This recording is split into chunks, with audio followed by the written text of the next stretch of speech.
কখনো পুরো ভিডিও না দেখে মন্তব্য করতে যেও না, কারণ ভুল মন্তব্য করে ফেলতে পারো। ঠিক তেমন কোনো মানুষের বাইরের আভিজাত্য বা সৌন্দর্য দেখে তাকে জীবনসঙ্গী করো না। যদি তোমার মানসিকতার সাথে তার মানসিকতার মিল না থাকে, তবে সেখানে যে মানসিক যন্ত্রণা পাবে তা বইতে পারবে না।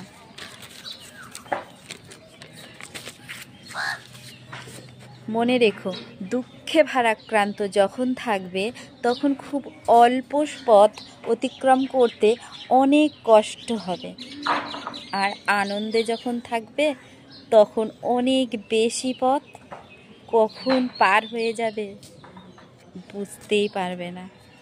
কি বন্ধুরা, ঠিক বললাম তো?